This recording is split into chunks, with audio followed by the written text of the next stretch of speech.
Understanding the bell curve in simple terms. Hello, everyone. Today, we're going to unravel the mystery of a phrase you might have heard in the realms of education, statistics, or even general conversation: the bell curve. It's not just a curve that looks like a bell.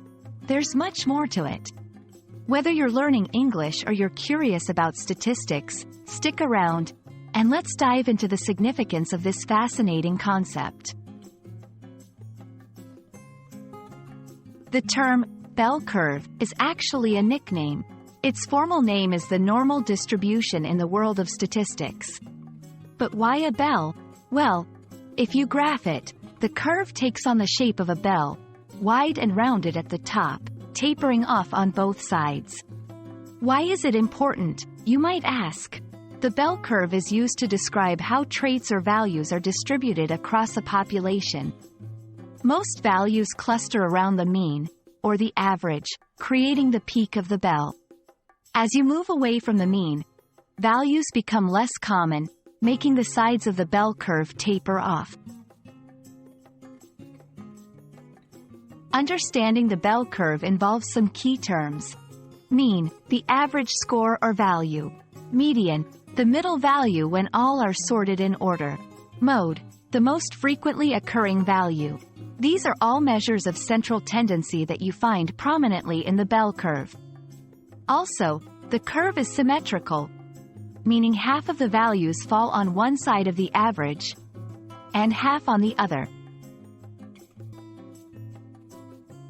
In everyday English, when someone says something follows a bell curve, they're suggesting that most things or people are average, with fewer at the extremes, whether it's grades in a class, performance in a workplace, or any other measure. For example, if we say, employee performance at a company follows a bell curve, we mean that most employees are average performers, some are exceptional, and some are below average. Understanding the concept of the bell curve is important because it's a common framework for evaluating all sorts of things.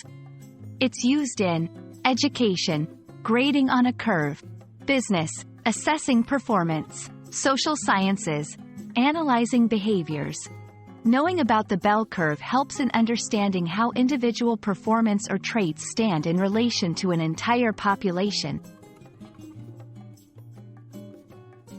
I hope this explanation has clarified what the bell curve is and why it's such a widely used concept. It's more than just a shape. It's a representation of distribution in a population that finds its way into various aspects of life. Thanks for watching, and remember, whether you're near the top, middle, or bottom of the bell, there's always room to grow and learn. Keep exploring, and see you in our next video.